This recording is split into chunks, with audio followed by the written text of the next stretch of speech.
Good evening बच्चों। जैसा कि मैंने मेरे कम्युनिटी वाले पोस्ट से आप लोग समझ गए होंगे कि आज मैंने उसी समय कहा ये किया था, पोस्ट किया था कि शाम को हम लोग ये जो टर्म एग्ज़ाम हुआ है अभी आज 9th क्लास और 10th क्लास का जो टर्म एग्ज़ाम हुआ है, शाम में हम लोग उसका क्वेश्चन सॉल्व करेंगे। तो आज अभी हम लोग क्वेश्चन सॉल्व करते हैं और हर एक बच्चा जो है वो अपने सामने क्वेश्चन लेके बैठेगा और आप लोगों को अपनी मार्किंग खुद से करनी है कि कितने क्वेश्चन मेरे उत्तर के अनुसार आपके उत्तर से मिल रहे हैं या नहीं, उसको आप लोग देखिए।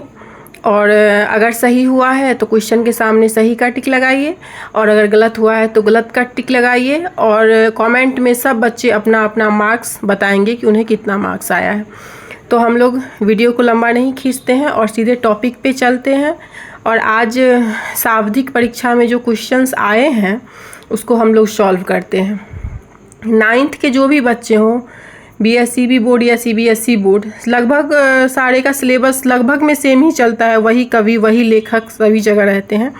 तो प्लीज़ आप लोग इस वीडियो को देखिए और इसको ज़्यादा से ज़्यादा शेयर कीजिएगा और अपना मार्क्स कमेंट बॉक्स में ज़रूर डालिएगा।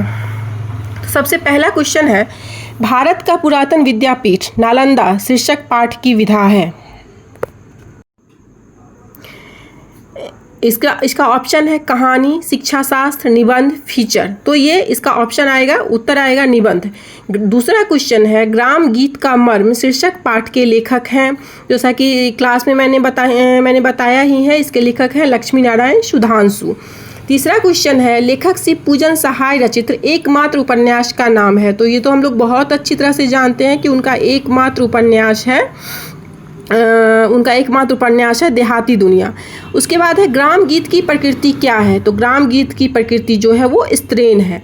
खड़ी बोली का प्रथम महाकवि होने का श्रेय किनको मिला है। तो हम लोग इस क्वेश्चन को बहुत अच्छे से जानते हैं कि खड़ी बोली का प्रथम महाकवि होने का श्रेय अयोध्या सिंह उपाध्याय हरिओद को मिला है।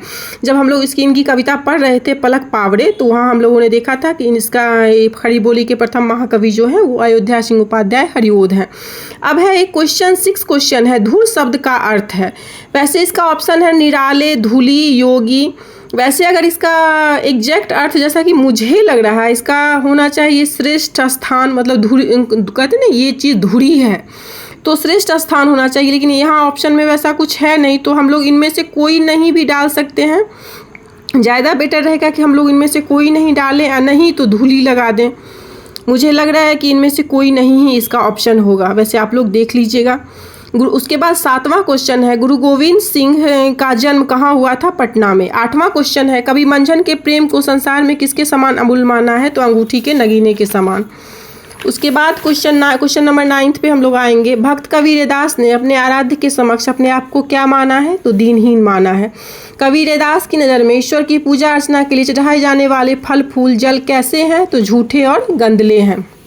नालंदा के किस आचार्य ने सबसे पहले 749 ईस्वी में तिब्बत में बौद्ध विहार की स्थापना की थी। तो आचार्य शीलभद्र ने।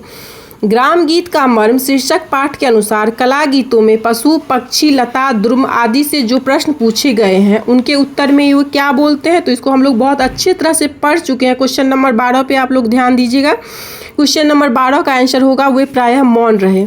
उसके बाद 13वां क्वेश्चन है, जनेऊ संस्कार के गीतों में जनेऊ के अधिकारी कुमार को क्या कहा जाता है। तो जनेऊ के अधिकारी कुमार को बड़ुआ कहा जाता है।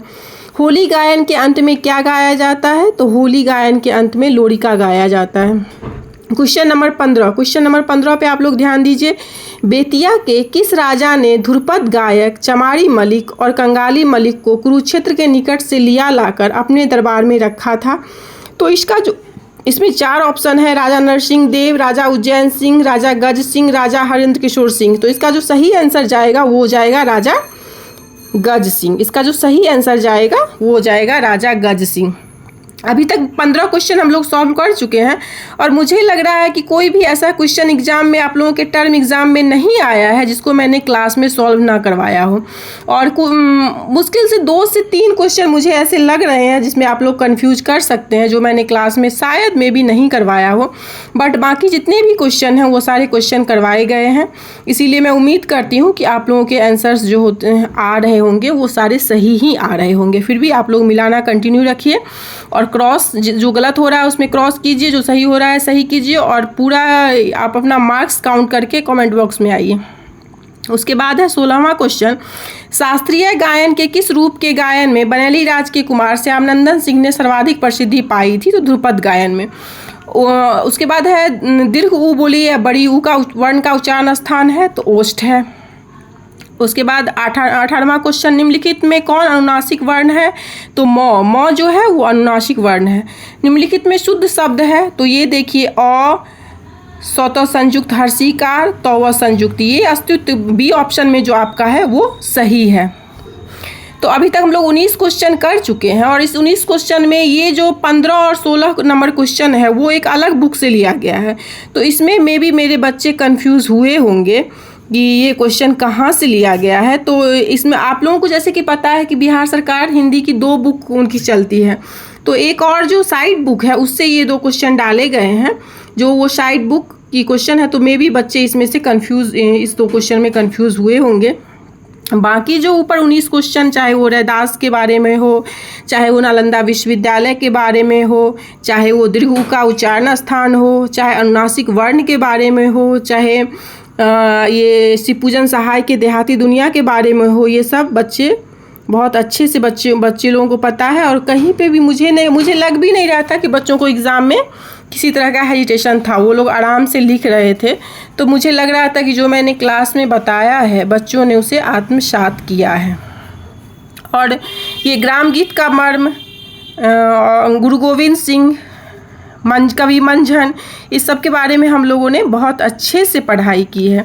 कहीं पे भी कोई क्वेश्चन ऐसा नहीं है जिसमें कि कोई ये है कि हम लोगों को कोई कन्फ्यूज़न रहे कि ऑप्शन ए आएगा कि ऑप्शन बी आएगा कि सी आएगा। ऐसा कोई कन्फ्यूज़न का यहाँ पे कोई सवाल नहीं है। गुरु गोविंद सिंह या फिर ये अयोध्या सिंह उपाध्याय हरिओद, ये मैंने बहुत बार बताया है कि पलक पावरे जो रचना है वो अयोध्या सिंह उपाध्याय हरिओद की है। और खड़ी बोली का प्रथम महाकाव्य जो कि प्रिय प्रवास था, उसके रचयिता भी अयोध्या सिंह उपाध्याय हरिओद थे।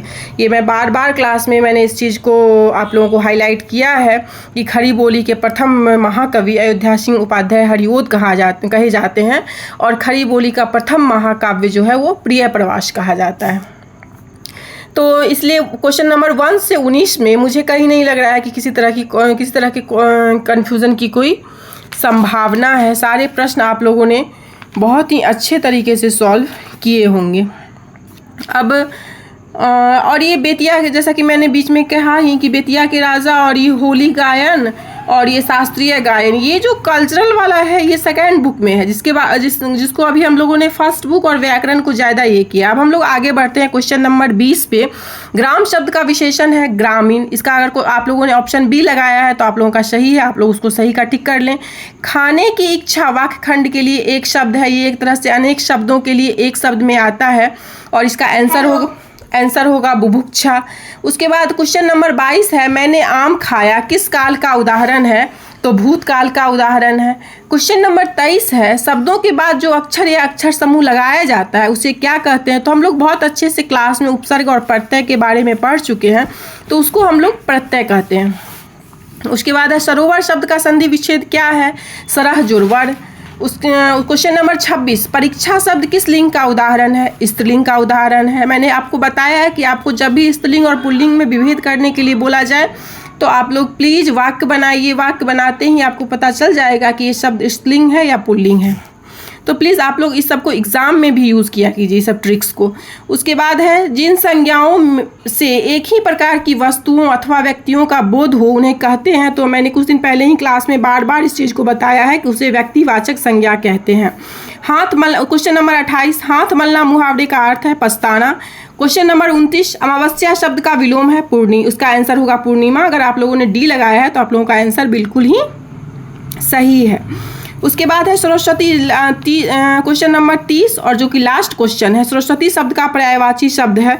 तो वैसे तो वाग देवी होता ऑप्शन तो ज़्यादा अच्छा रहता, लेकिन फिर भी हम लोग वागिशा के साथ चले जाएंगे। और अगर आपने 30 का ए लगाया है तो आप लोगों का आंसर सही है।